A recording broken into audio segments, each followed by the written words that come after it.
Esse mês estamos trabalhando esse tema, nascidos do Espírito. A igreja, irmãos, ela vive em período, ela tem movimentos que a gente chama de pendular, né? Pendular, ora vai para um lado, ora vai para o outro, ora vai para um extremo, ora vai para o outro. No sentido de que a igreja está sempre procurando resolver problemas imediatos que vão surgindo.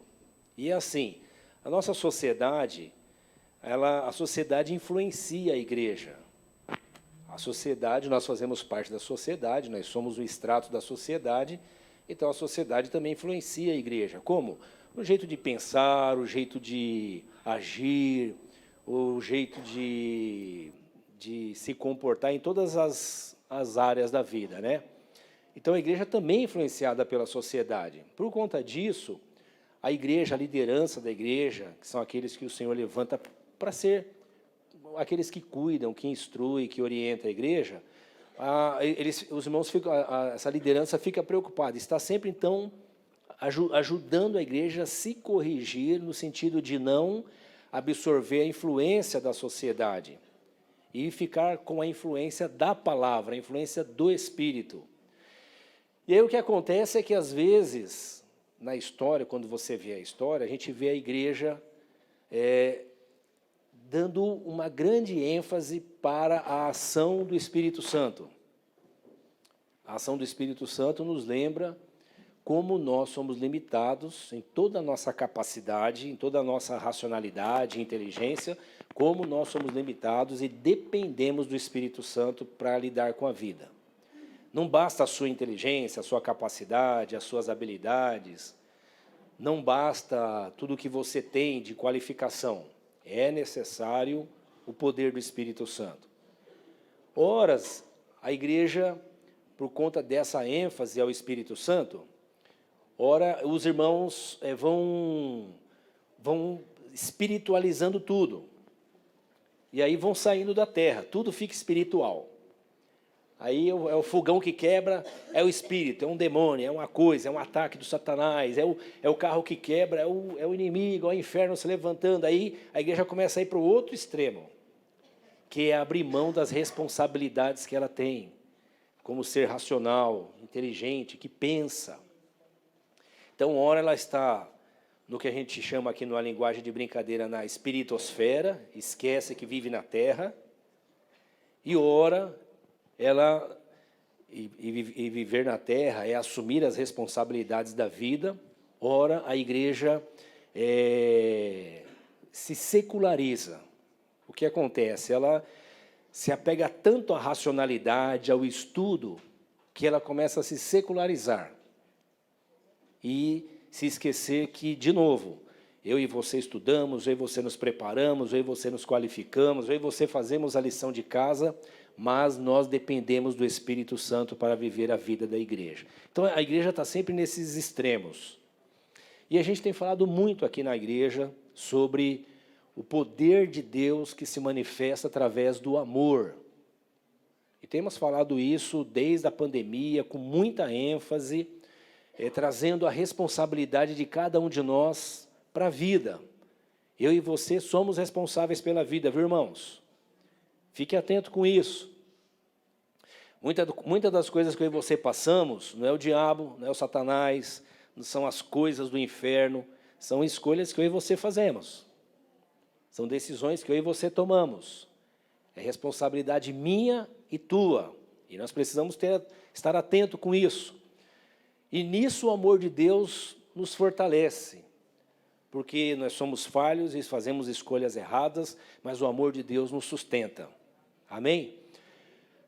E agora nós estamos entrando num novo período, num novo momento, onde nós queremos dar ênfase ao poder de Deus através da ação do Espírito Santo. Por isso o tema desse mês, nascidos do Espírito. E nós oramos para que o Senhor continue aquecendo, acendendo o coração da igreja na alegria do Espírito Santo. Eu tenho a impressão que nós vivemos um tempo onde a igreja, de novo, está se secularizando. Ela vai se dedicando ao estudo, vai conhecendo mais a ciência, vai percebendo a importância da ciência, como a ciência é um dom de Deus para nós, mas vai se encantando com a ciência. E nesse processo vai se afastando do espírito. Fica só com a razão. A razão é boa, irmãos, mas a razão não dá conta da vida. Eu queria pedir para alguém abrir aquela porta ali do fundo, irmãos, para circular um pouco de ar. Senão, não é bom ficar todo mundo abafado aqui, né? Se puder abrir só um pouquinho também, uns 4 dedos, só para ventilar. Como é importante, né, nós estarmos sensíveis à voz do Espírito. Eu e você, sem o Espírito Santo, eu e você que eu digo, você que nasceu de novo, sem o Espírito Santo, nós não somos nada. Você pode ser bom no que você faz, você pode ser fera, mestre, você pode ser um demônio no que você faz. Assim, de bom, né? Demônio no sentido de bom, você é uma coisa, um monstro no que você faz. Mas se você nasceu de novo, o Espírito Santo vai te convencer que só isso não é suficiente. Você tem que depender dele e se encher dele, porque nós fomos gerados no poder do Espírito Santo, e é sobre isso que nós estamos conversando. Amém, irmãos? Vamos orar? Mais uma vez? Senhor, nós te louvamos pelo privilégio de estar aqui com nossos irmãos. Aqueles que estão aqui, aqueles que estão em casa, nos acompanhando pela internet.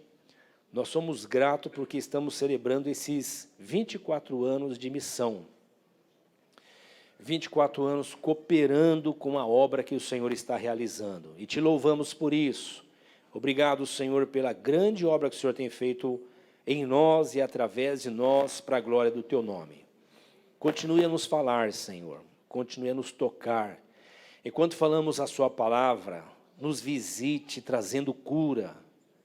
Nós precisamos ser curados, Senhor, na mente, nas emoções, nos afetos, no corpo, no físico.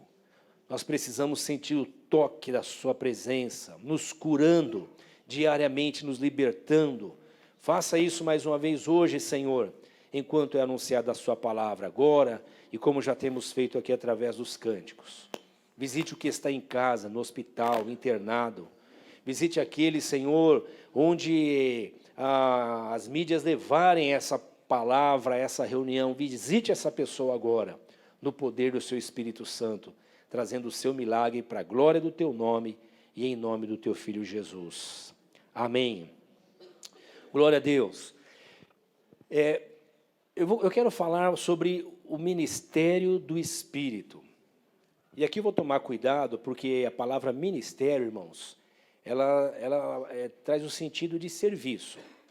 Então, o que é ministério? É um serviço.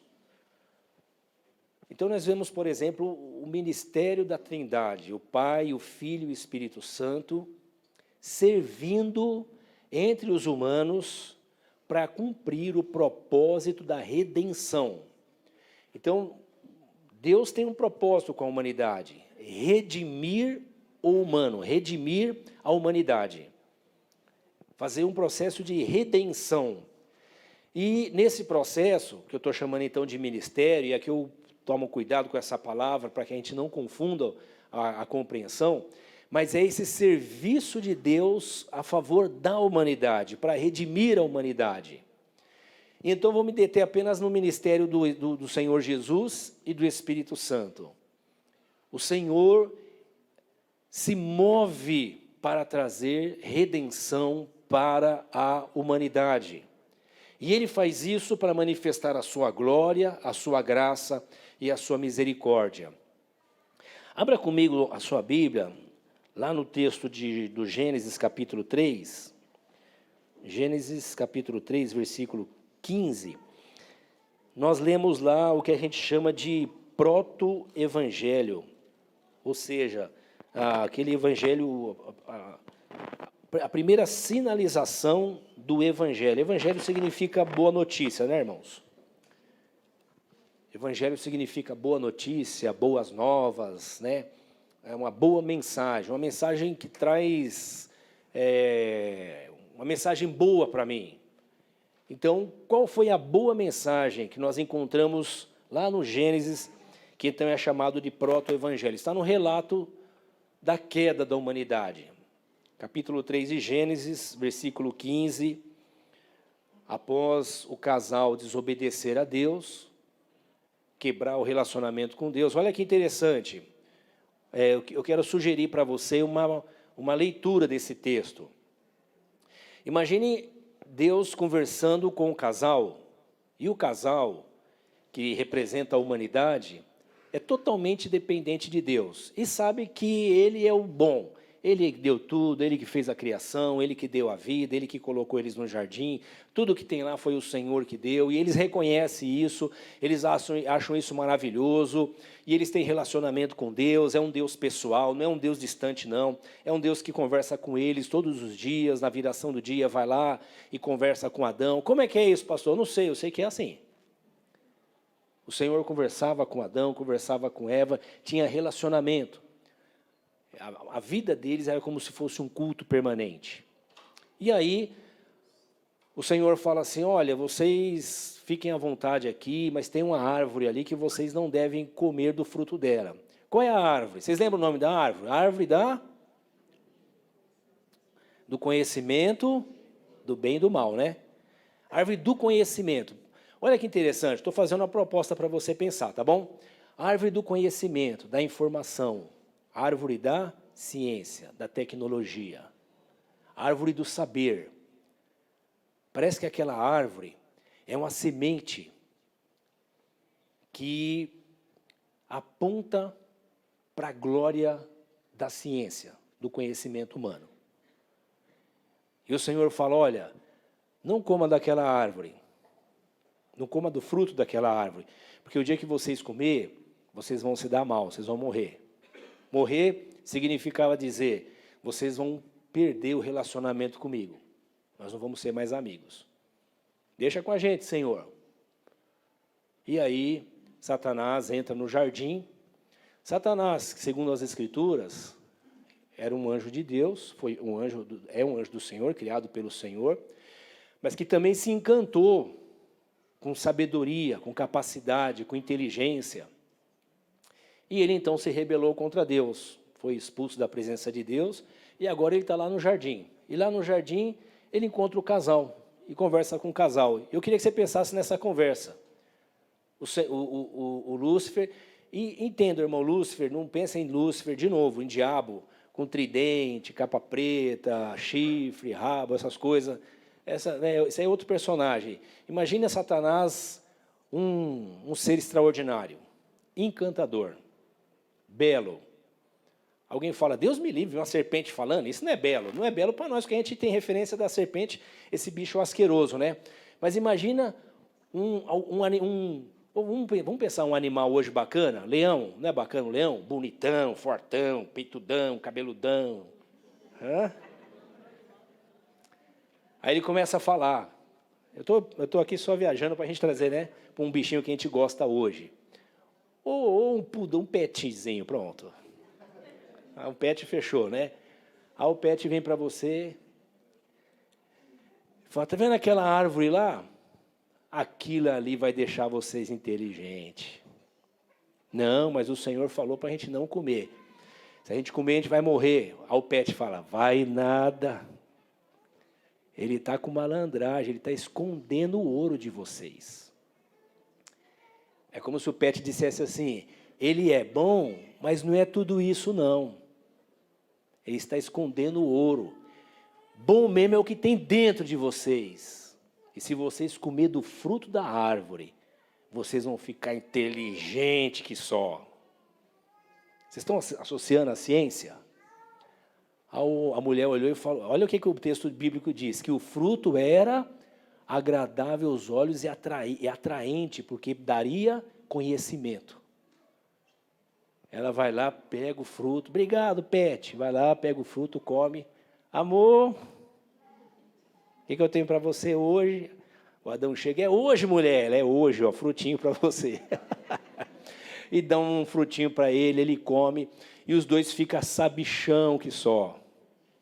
Os dois ficam inteligentes, os dois ficam capazes, Os dois ficam hábeis.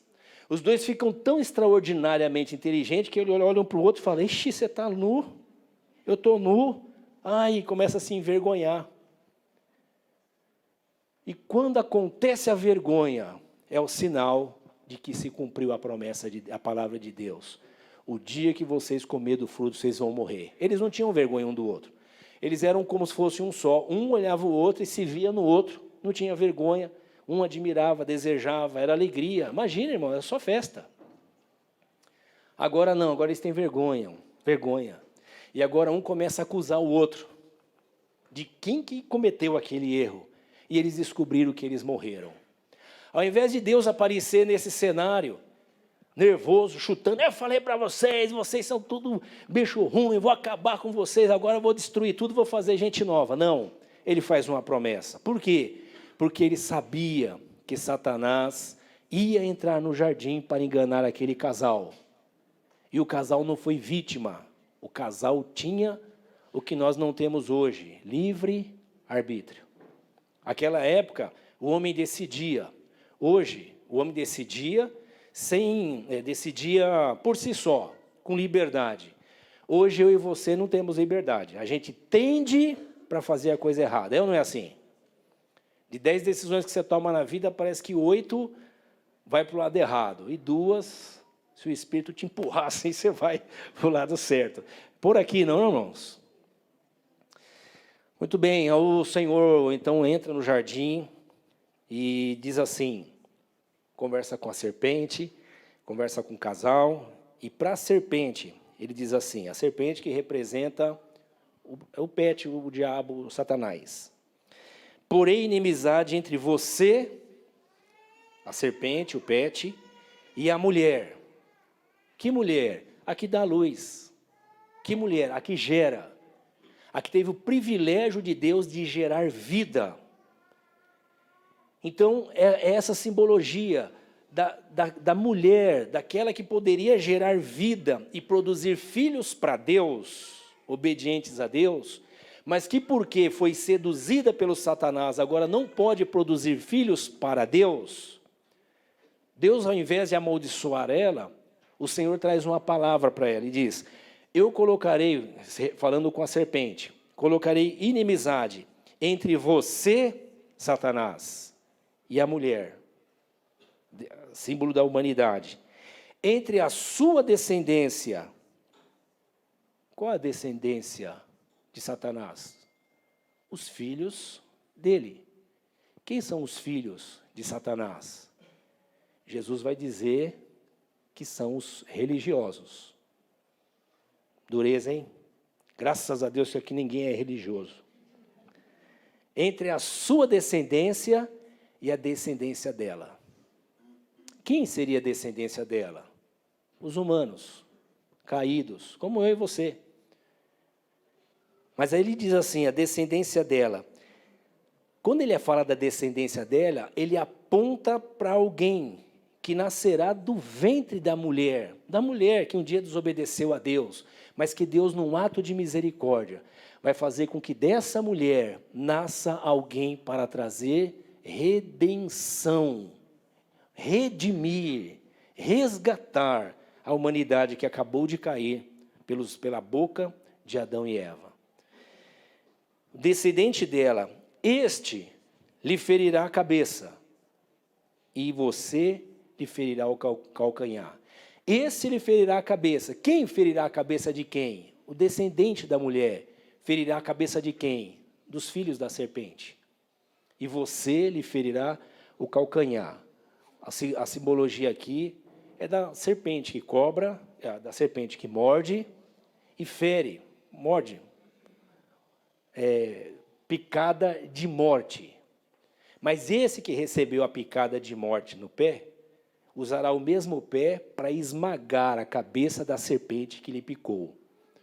De quem que esse texto está falando? De Jesus, chamado Filho do Homem, descendente da mulher. O oposto do primeiro Adão. Ele agora é o segundo Adão. Se o primeiro Adão não resistiu à tentação e preferiu o conhecimento, humano, o segundo Adão é chamado de o submisso, o penitente, aquele que obedeceu ao Senhor. Ele foi ferido no calcanhar, e a ferida dele nós vemos na cruz do Calvário, porque ele foi morto. Jesus, irmãos, não se acidentou, não caiu, não quebrou o pescoço, não foi atropelado por um dromedário, como diz o Leonardo Boff, né? Ele foi crucificado. E quando ele é crucificado e ele é assassinado, ali se cumpre a palavra do Senhor Deus, dizendo que a serpente iria ferir o calcanhar dele, mas ele iria esmagar a cabeça da serpente. E o que significa essa cabeça da serpente, irmão? Senão entendimento, conhecimento, consciência. Quando Jesus esmaga a cabeça da serpente, quando ele vence a serpente na cruz. Se a serpente tirou o homem do jardim do Éden, lhe oferecendo uma proposta de conhecimento e sabedoria, e autonomia e independência, Cristo Jesus vence a serpente, esmaga a cabeça dela, dando àqueles que creem nele o poder de dependerem, de confiarem em Deus, de renunciarem à autonomia, de renunciarem à dependência e reconhecer que precisam e necessitam da salvação de Deus.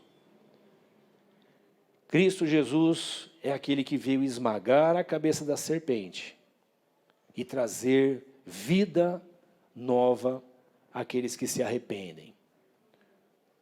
Nós vemos aqui sendo sinalizado o reino de Deus, a obra de Deus que começou, que é chamado aqui de proto-evangelho, porque é como se fosse um anúncio, né? Um prenúncio. É só o Senhor apontando para o que iria acontecer. Eu estou te chamando a atenção nesse assunto, por quê? Porque esse tema nascido do Espírito não é um tema que a gente achou bacana e resolveu falar hoje. É o tema das Escrituras Sagradas, é o tema da palavra de Deus. Lá em João, capítulo 1, nos fala do cumprimento dessa profecia do nosso Deus, quando falou com a serpente. Diz assim no capítulo 1, a partir do versículo 14, essa descendência da mulher precisaria vir à humanidade para fazer essa obra de redenção. E João, evangelista, discípulo de Jesus, escreve assim no capítulo 1, versículo 14. Aquele que é a palavra tornou-se carne. Quem é a palavra? A palavra é o verbo é o discurso sobre Deus, é a palavra de Deus, é o próprio Deus. Aqui no capítulo 1 do livro de João, ele diz assim, no princípio era aquele que é a palavra. Ele estava com Deus, ele era Deus. Ele estava com Deus no princípio. Todas as coisas foram feitas por intermédio dele. Sem ele, nada do que foi feito se fez. João está lembrando aqui, aquele texto lá do Gênesis capítulo 1, que diz, no princípio criou Deus o céu e a terra. Ele está lembrando que aquele que estava no princípio criando o céu e a terra, e que disse para a serpente que enviaria alguém para esmagar a cabeça da serpente, esse é aquele que chegou agora, Jesus de Nazaré. Ele é o Deus eterno, que vem cumprir a obra do Pai. E ele então vira gente. Aquele que é a palavra tornou-se carne.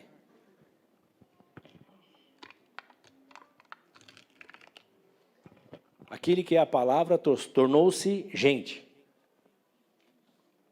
E viveu entre nós.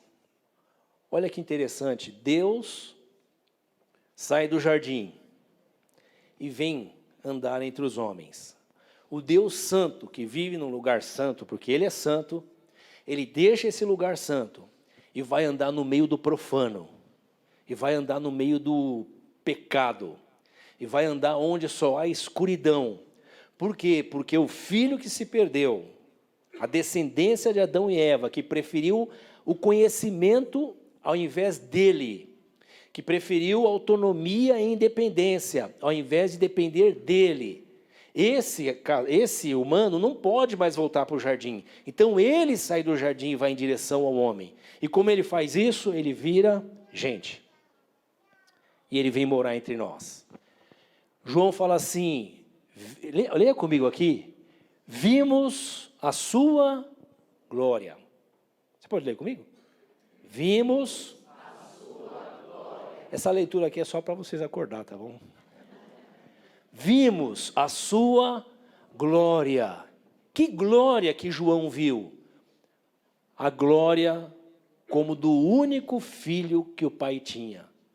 Cheio de graça, cheio de verdade. Que verdade? A verdade que foi roubada do homem lá no Jardim do Éden, ela agora veio morar entre os homens. A verdade que foi travestida, a mentira que foi travestida de verdade, que Satanás disse para o casal, pode comer o fruto que ele é bom, e que enganou e que trouxe morte, agora ela vai ser derrotada. Mas essa verdade precisa virar gente e vir morar entre nós.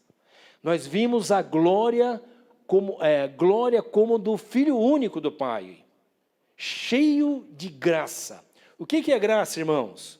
Graça é não mérito, graça é não merecimento. Por que João diz cheio de graça? Porque o casal, depois que se rebela contra Deus, eles agora estão perdidos. Eles não têm mais Deus. Eles não têm comunhão com Deus. Deus não tem mais relacionamento com eles. Sabe quando duas pessoas viram inimigos? Não conversa mais. Um lembra do outro, mas não tem mais relacionamento. É isso que aconteceu. O homem se distanciou de Deus, não tem mais relacionamento, não é mais possível. O homem, diz as Escrituras, está morto na sua vida, no seu jeitão de viver. Ele gosta agora de pecar, o homem gosta de pecar. E pecar é uma coisa boa, não é, irmãos? O que vocês acham de pecar? É bom ou não é? Vocês são crente mesmo, hein? Pecar, irmãos, é igual você comer uma coisa que te faz mal, mas é gostoso. Você fala, eu vou morrer, mas vou morrer com prazer. Mas vai morrer. Aí você vai escolhendo. Então, o pecado, ele seduz. O pecado, ele é doce na boca. Mas depois ele envenena o corpo todo. E ele traz deformação. O pecado é aquele engano que a pessoa recebe, igual aquela maçã do amor, sabe? Que é docinha, você vai lambendo, aí não aguenta, aí morde. Aí quando você engole, que se desce rasgando assim, e pode... É aquela coisa terrível. O pecado é mais ou menos isso, é uma coisa que encanta. E chama pecado por quê? Porque te faz mal, me faz mal. Faz mal para as pessoas que estão ao meu redor, faz mal para as pessoas que convivem comigo. A ideia de pecado é uma chatice de Deus que está lá quieto, não tem o que fazer, e fica atormentando você, dizendo, não faz isso, não faz aquilo, tudo coisa boa. Essa é uma ideia da religião. Pecado é aquilo que o Senhor diz para mim e para você, não faz, porque vai te fazer mal. E faz. Só que o homem se tornou, então, um pecador faixa preta. Ele gosta de pecar, porque é gostoso pecar. O homem só vai perdendo o desejo de pecar quando ele é gerado quando essa graça aqui de Deus entra na vida dele. E esse homem, então, que gosta de pecar, ele produz uma coisa que é chamada de religião. Não religião no conceito sociológico, religião como nós entendemos ela. O homem cria um Deus segundo a sua imagem, conforme a sua semelhança. O homem cria métodos de agradar esse Deus. O homem cria maneiras de se salvar.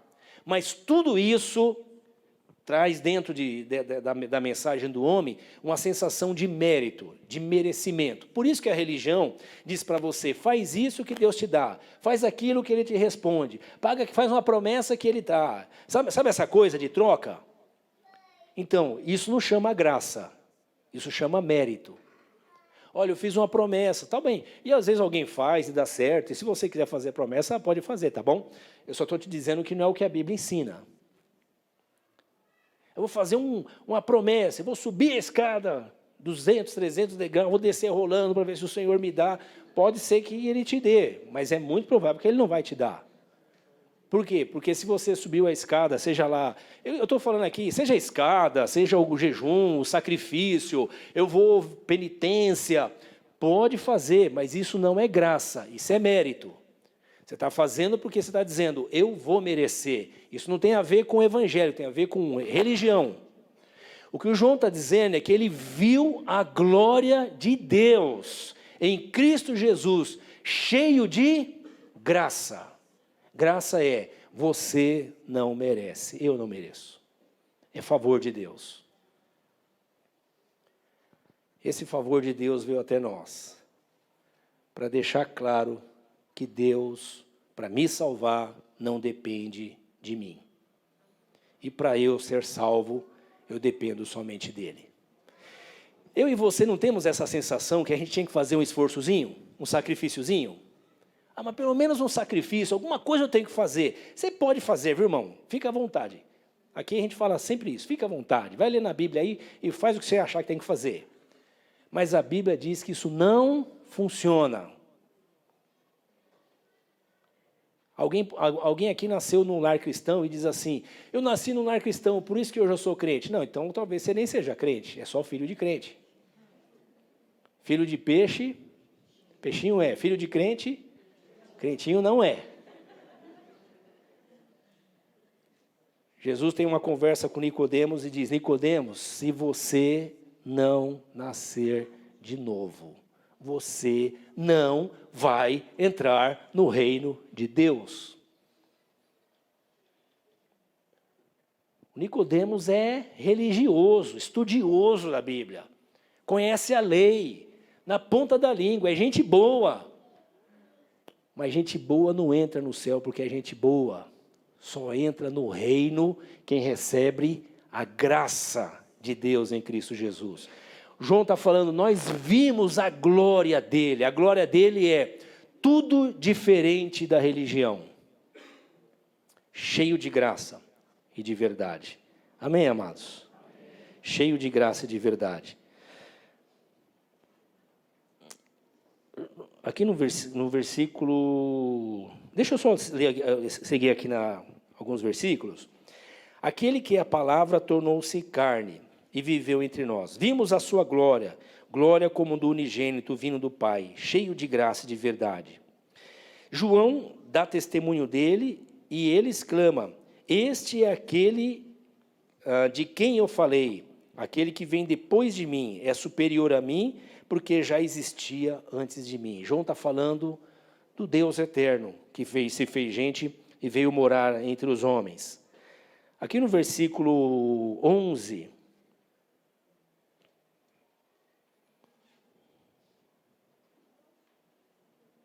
ele diz assim, veio para os que eram seus, mas os seus não o receberam.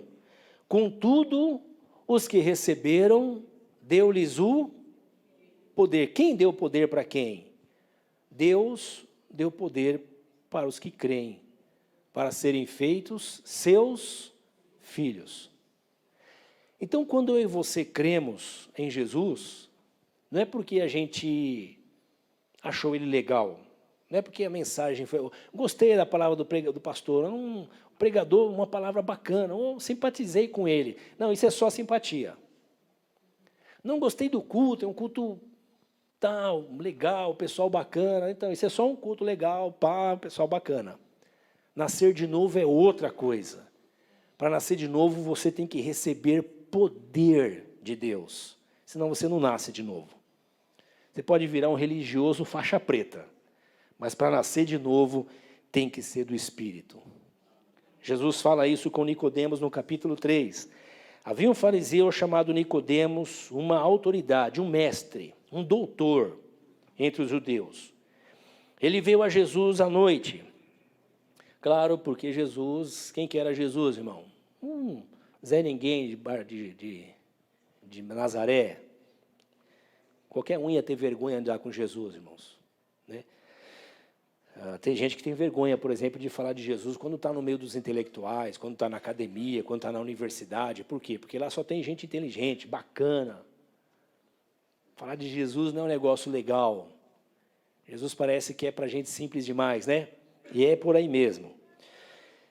Ele veio a Jesus à noite e disse: Mestre, sabemos que o que você ensina da parte de Deus, porque ninguém pode realizar os sinais milagrosos que estás fazendo se Deus não estiver com ele. De novo, né, o João que disse que viu a glória dele. Como João viu a glória dele? Na graça. Como que o João viu a glória dele? Nos sinais. Ele curou pessoas, ele curou doentes, ele ressuscitou mortos. João viu a glória dele. O Nicodemos agora também está vendo e está dizendo: olha, ninguém pode fazer isso se Deus não for com ele. Em resposta, Jesus declarou: olha, Nicodemos, vou te falar uma verdade.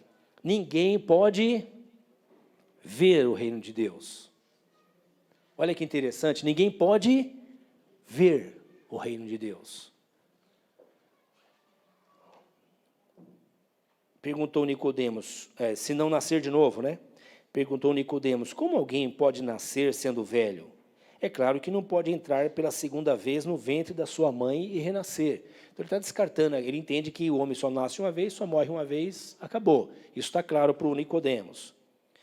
Respondeu Jesus: digo a verdade, ninguém pode entrar. Primeiro ele fala de ver, depois ele fala de entrar.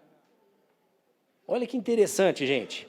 Ninguém pode entrar no reino de Deus se não nascer da água e do Espírito.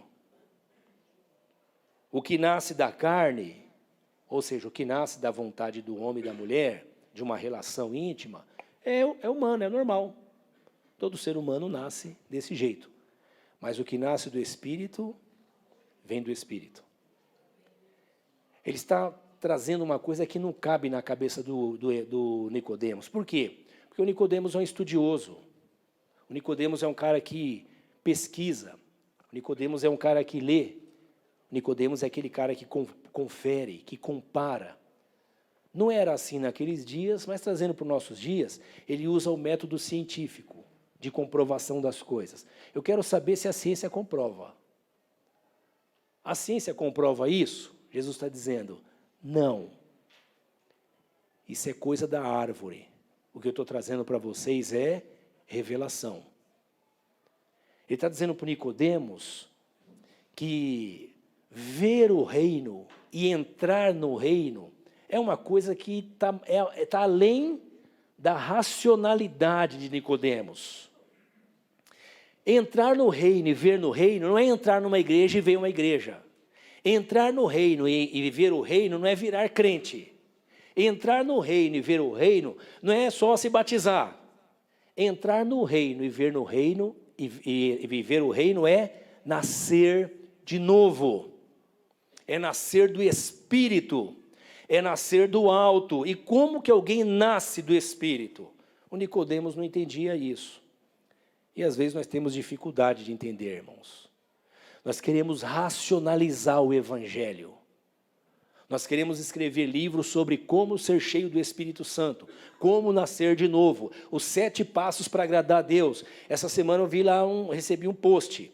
A oração é como orar é eficiente. Eu nem perdi tempo para ler isso, mas em outras épocas eu ia ler. Mas como orar com eficiência? Sabe essas coisas que a razão vai querendo pegar de Deus, do Espírito de Deus, da graça de Deus, do que o João está falando? Vimos a sua glória. Que glória? A glória que a ciência não explica. A ciência explica alguém morto ressuscitar? Não. E um leproso ser limpo? Também não. E um cego ver? Também não. A ciência explica alguém que está há 4 dias já apodrecendo, voltar à vida? Não. A ciência dá conta disso? Não. Vamos descartar ela? Também não.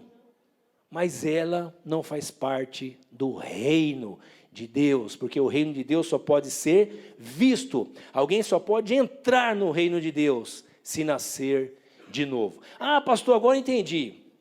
Vi uma pregação, aí entendi esse negócio de nascer de novo. Já entrou na minha cabeça. Agora eu sou crente. Não, provavelmente você não entendeu. Muito provavelmente você não entendeu. Por quê? Porque nascer de novo não é uma coisa que você explica. Nascer de novo é ser transformado. Eu vi uma ilustração, eu achei interessante, vou compartilhar com vocês. Eu não sei se ajuda vocês, me ajudou. Imagina que aqui, no meio desse salão, tem uma nave, pode ser? Uma nave espacial? De ET, tudo bem? Só que ninguém vê ela é invisível. Tudo bem? E aí, eu estou passando aqui, e de repente a porta dessa nave abre, e ela me captura, igual um aspirador de pó. Chupou eu para dentro. E daqui a pouco, quando eu estou lá dentro, eu falo, mas o que é isso aqui? Alguém diz, é o reino de Deus. Mas eu não via antes. Pois é, você estava fora. E como é que eu entrei aqui dentro? O Espírito te trouxe. E quem está de fora, está vendo o reino de Deus lá dentro? Não, mas você que está dentro, vê tudo lá fora. Só que você vê agora através de uma outra perspectiva. Você vê o reino de Deus. Você não confunde milagres com o reino de Deus, embora milagres aconteçam no reino de Deus.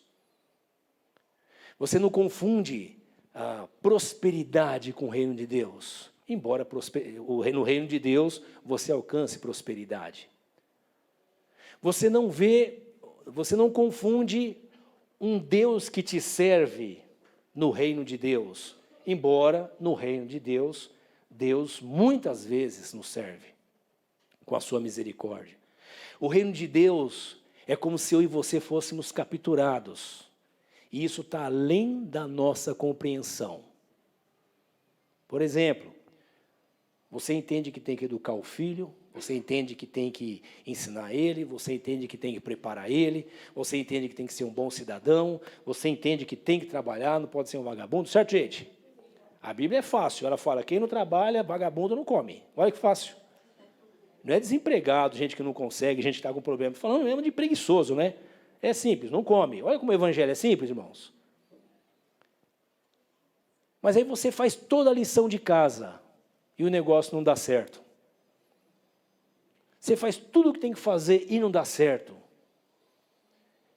Você faz os contatos que tem que fazer, você conhece as pessoas de influência, você fez o curso, você se preparou, você fez toda a lição de casa e não deu certo. Você cuidou da saúde, você foi fitness, você fez exercício, você não comeu aquele torresmo maravilhoso que você adora, você se privou de uma coisa que você queria, fez a lição de casa, mas não deu certo, você ficou doente. Você fez o exame, você fez o prognóstico, você tomou o remédio, mas aquela enfermidade que é genética e não é maldição hereditária, é só genética mesmo, também te alcançou. Você orou, jejuou e fez o que tinha que fazer e ainda assim foi mandado embora. Você foi justo e o seu gerente te perseguiu. Você amou, mas não foi amado. Aí você fala, onde está o reino de Deus? Aí o reino de Deus nos traz uma coisa maravilhosa, ele nos chama para oração. E como é isso? Eu não sei, eu sei que funciona. Você vai orar. Você já falou com o gerente, com o diretor, com o médico, com o advogado, com o juiz. E aí você vai orar ao Senhor. E quando você ora, você vê o reino de Deus. O reino de Deus se manifesta na sua vida. E alguém fala, como é que você faz? Como é que você fez? Eu vou fazer igual. Pode fazer igual, não vai dar certo. Às vezes até dá, mas o normal é não dar. Por quê? Porque o reino de Deus te captura, te envolve, te traz para a presença de Deus. E você diz, como é isso? Jesus está dizendo para o Nicodemos, isso é ser nascido do Espírito. Você vê o vento? Não. Mas você sabe onde ele está. Onde está o reino de Deus? Quem é nascido de novo sabe onde está o reino de Deus. Você não vê, não dá para você dizer, está ali. Jesus disse, não vai nessa. Está lá. Você já viu essas coisas? A mão de Deus está aqui. Você já viu isso? Não vai nessa. Faz a fila aqui que eu vou orar e você vai. Só a hora que eu botar a mão, não vai nessa. O reino de Deus está ali, olha. Se você for lá, a pessoa vai botar a mão na sua cabeça, vai falar do seu passado, do seu futuro, RG, CPF. Só não paga as suas contas, mas você que vai deixar o negócio lá. Mas, está entendendo ou não? Jesus fala, não vai por aí. Ele diz, ninguém diga o reino de Deus está aqui ou ali. Por quê? Porque o reino de Deus se manifesta entre vocês. Lá na empresa onde você está, tem gente que está treinando outros a como puxar o tapete. Você chega lá e manifesta o quê? O reino de Deus. No reino de Deus não se puxa tapete de ninguém. Você vive numa sociedade que diz que você não pode ser trouxa. Não pode levar desaforo para casa. Porque senão montam em você. Quando você vive nessa sociedade, alguém te perturba, alguém te magoa, alguém te chateia, alguém te traz, alguém te trai, alguém quer seu mal. Alguém é seu inimigo declarado. O reino de Deus diz para você o quê? Ora por ele. Abençoa ele. E alguém diz, você é trouxa. Você fala, é coisas do reino. Só o nascido de novo é que sabe como é que é isso. Mas você vai perdoar de novo? O que eu posso fazer? Não seja trouxa, não. É que eu nasci de novo. E o Espírito está falando para mim que eu devo perdoar. O Espírito está me dizendo que eu devo andar 1 milha a mais. Lembra lá da palavra do Senhor, orando 1 milha? O Espírito está dizendo para eu não dar somente a capa, dar a túnica também, né? Ou é o inverso? É tipo assim, alguém está te pedindo, dá o que te pediram, mas dá um pouquinho mais. Eu lembro do meu pai, foram assaltaram ele falou assim, ó, passa a semana que vem que eu estou aqui de novo. Eu já vou estar recebendo e você pode passar de novo e eu vou contribuir com você. É um jeito de lidar com a vida.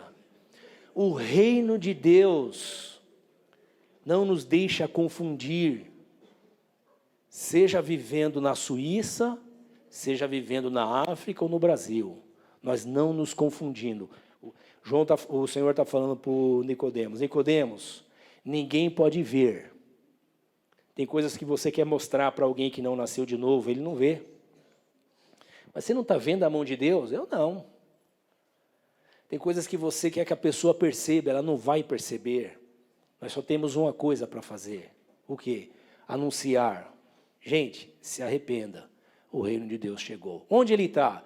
Vai olhando aí, uma hora você vai perceber o reino de Deus. Amém, irmãos? Para encerrar, deixa eu ler com você Atos. Esse Deus que falou lá no Gênesis, no novo, que da descendência da mulher viria um que iria esmagar a cabeça da serpente, ele está anunciando que agora viria uma nova geração de gente, que é chamado de descendência de Deus, filhos de Deus. Lembra do texto de João? Eu acabei não lendo, né? Mas ele diz, sim, nós lemos, todo aquele que nele crê, deu-lhes o poder de serem feitos filhos de Deus. Quem faz o quê? Ele faz de quem crê filho dele. Não tem promessa, não tem sacrifício, não tem nada para você pagar. Lucas, escrevendo o registro do nascimento da igreja, ele diz assim, deixa eu ler para você, capítulo 2. Chegando o dia de Pentecostes, estavam todos reunidos num só lugar.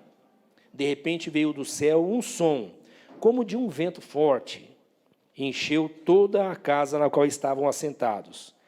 Viram que pareciam línguas de fogo, que se separaram e pousaram sobre cada um deles. O versículo mais importante para mim nesse momento é o versículo 4. Vamos ler juntos? Todos ficaram cheios do Espírito Santo. Vamos de novo, só o começo? Todos ficaram cheios do Espírito Santo. Quem ficou cheio do Espírito Santo? Todos. Todos quem? Que estavam esperando. Eles já tinham visto Jesus, andado com Jesus, conversado com Jesus, mas parece que eles não estavam vendo o reino. Mas o reino entrou neles. E quando o reino entrou neles, eles ficaram cheios do Espírito Santo. Quando você está cheio do Espírito Santo, Deus é suficiente para você. Quando você está cheio do Espírito Santo, Cristo é suficiente. Acabou a busca.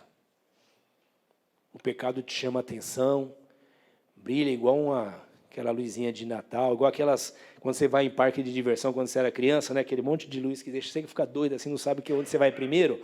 O pecado olha assim, chama atenção assim para você, você olha, diz, eu já gostei disso. Hoje eu nasci de novo. Algumas pessoas vão chamar você de sem graça. Não tem problema, é o oposto. Você está cheio de graça, porque você nasceu de novo. Estou falando de ser chato, não. Tem crente que é chato mesmo, né? Estou falando de outra coisa. Você está cheio do Espírito Santo. O Senhor é suficiente para você. Você ri do comediante, você ri das coisas da vida, você ri de muita coisa que acontece ao seu redor, mas alegria mesmo só no Espírito Santo. É quando você atravessa o vale de sombra e da morte. Nosso irmão presbítero Paulo, nosso amigo Paulo aqui, estava falando para a Carla, e Carla, que prova, hein? Primeiro ano de casamento, UTI para o marido. E ele, irmão, foi lá no portão do São Pedro, encontrou o São Pedro. São Pedro pegou a lista, falou, te conheço, que você sabe, estou brincando aqui, né? Bateu lá, irmãos, e voltou. Hã? O GPS errado. Mas aí quando você escreve para os irmãos, para a irmã, eles estão esperando em Deus, cheio de graça, confiantes. Deus vai trazer uma solução. Qual é? Eu não sei. Pode ser levar, pode ser ficar. Mas a graça de Deus vai sustentando isso. Isso é o reino de Deus. Nicodemos, se você não nascer de novo, você não vai ver. Você pode ver muita religião, mas o reino de Deus você só vê se nascer de novo. Nicodemos, você só entra no reino de Deus se você nascer de novo. Você pode entrar em muita igreja que eu digo, eu chamo de igreja agora só para representar, eu nem gosto de chamar esse espaço de igreja porque atrapalha no discipulado. Mas você pode entrar num monte de lugar que é chamado de igreja. Você pode ir em um monte de reunião que é dos crentes. E ainda assim você não foi alcançado pelo reino de Deus. Quando o reino de Deus te alcança, não importa se a reunião tem 200, tem 1, tem 2, se é na catedral, se é na casa do irmão, você sente o reino de Deus naquele lugar. No reino de Deus, quem fala é Deus. Quem toca? Deus. Quem cura? Deus. Quem revela? Deus. Deus usa o povo dele através dos dons espirituais. Outro dia alguém perguntou aqui, pastor, a igreja é pentecostal? Olha que legal. Nos dias de Lucas, Atos capítulo 2, não tinha esse negócio de qual o nome? É pentecostal, é do manto, é do fogo, essas coisas. Eu acho isso uma pena, mas fazer o quê? É o que tem. Mas lá não tem essa conversa. Só diz assim, todos foram cheios do Espírito. Como nasce a igreja? No poder do Espírito Santo. Como vive a igreja? No poder do Espírito Santo. Que igreja vai esperar Jesus? A que é cheia do Espírito Santo. Só tem essa. Às vezes, outro dia alguém perguntou, pastor, na nossa igreja não fala muito em línguas, né? Não dá muito glória a Deus. Talvez seja por culpa minha. Eu sou muito contido. Quando eu estou pregando, me emociono, eu quero falar, eu quero dar um chute também às vezes. Nem tanto, mas às vezes eu fico... Mas eu me controlo, que eu estou aqui fazendo, tem tempo, tarará, não sei o quê. Aí às vezes alguém acha que por conta disso não pode dar liberdade ao Espírito. Dê. Você quer falar em língua? Fale. Você quer chorar? Chore. Você quer gritar? Grita. Você quer se derramar? Se derrame. Você quer profetizar? Profetiza. Você sente Deus se movendo em você? Deixe Ele se mover. Não vai por mim, não. Eu sou assim mesmo. Eu sinto pouca coisa.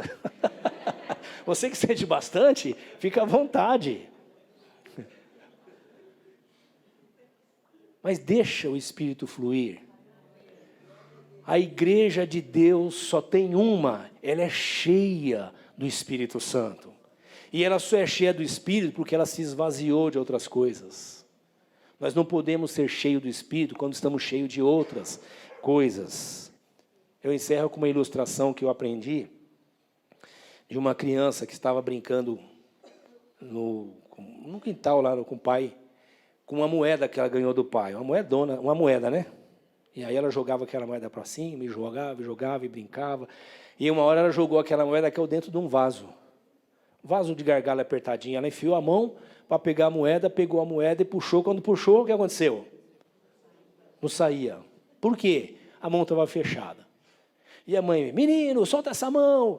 Aí o marido, bate o vaso. Não, vaso ninguém toca. Você abre a mão e ela...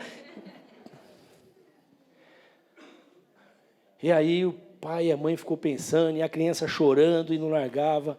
Aí o pai então pegou uma moeda maior, enfiou a mão no bolso, pegou um moedão mesmo. Falou, filho, se você largar essa, eu te dou essa aqui. O filho largou a mão, saiu, ele ganhou uma moeda maior. Eu e você, para sermos cheios do Espírito, nós temos que abrir mão dessas moedas da vida, que prende a gente, e a gente não consegue crescer, se desenvolver, porque está agarrado a essas coisas. O Senhor nos mostra coisas grandes e firmes, que nós não sabemos. No reino de Deus é assim, Ele fala com você, e você abre mão da autonomia, da independência, do achar que sabe, da ciência, da tecnologia, para receber o que é do Senhor. Nós não conseguimos racionalizar Deus, nós só experimentamos Ele. Como é que é? Eu não sei, eu sei que é assim.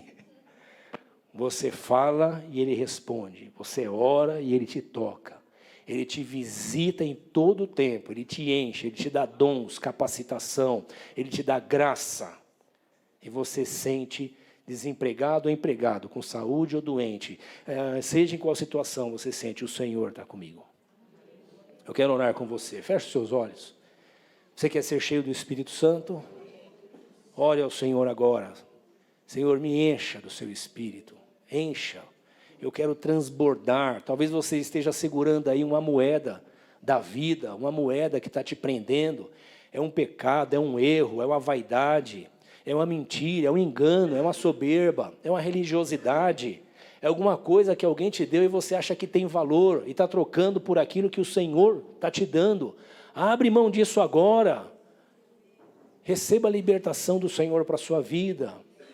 Seja cheio do Espírito Santo. Talvez você esteja caminhando e só sente o peso e dificuldade. Parece que a vida não anda. As coisas estão amarradas. E às vezes estão amarradas não é porque o diabo está amarrando nada. É porque você está preso naquilo que Deus não te deu. Abra mão disso e agarre o que o Senhor te entregou. Encha-se do Espírito Santo. Pai, nós oramos agradecidos porque somos tua igreja. Isso não foi decisão nossa. O Senhor que nos chamou. Como podemos rejeitar algo que não é nosso? O Senhor nos constrangeu. O Senhor nos alcançou, nos tocou, nos converteu, nos mostrou quem éramos, como precisamos de Ti. Hoje estamos entregues em Tuas mãos, rendidos diante de Ti. Faça em nós a Sua vontade, Senhor. Cumpra o Seu querer em nós. Ó Senhor, nos perdoe quando trocamos a alegria do Seu Espírito por alegrias passageiras. Nos perdoe quando trocamos o Teu amor fiel por amores humanos. Nos perdoe quando trocamos o Teu prazer, o prazer de estar contigo seguros, por prazeres efêmeros. Senhor, nós confessamos a nossa fraqueza e natureza humana, mas nós Te glorificamos porque o Senhor nos chamou para ser a Sua igreja, nascidos do Espírito. Nascidos do Espírito, cheios do Seu Espírito. Haja em nós, Senhor, para a glória do Teu santo nome. Nós Te louvamos por isso, Senhor. Fale com o teu filho e com a tua filha agora, em nome de Jesus. Se o Senhor falou com você, fale com Ele. Clame ao Senhor agora. Se o Senhor te deu uma palavra essa manhã, fale com Ele. Talvez você tenha se agarrado demais à ciência, que é encantadora, que é fantástica, que é maravilhosa, mas ela está te afastando da revelação. Fale com Ele. O Deus de toda a ciência também é o Deus do mistério que se revela a nós. Peça ao Senhor: Senhor, encha-me do seu Espírito. Eu quero ser usado em suas mãos, usado na minha casa, usado no meu trabalho, na faculdade, na escola. Fale com o Senhor: Senhor, eu quero ser cheio do seu Espírito, me use aonde eu estiver, que o seu reino seja visto por aqueles que o Senhor está despertando. Nós oramos, Pai, em nome de Jesus. Encha-nos do seu Espírito para experimentarmos a vida abundante que o Senhor tem para nós. Em nome de Jesus. Amém.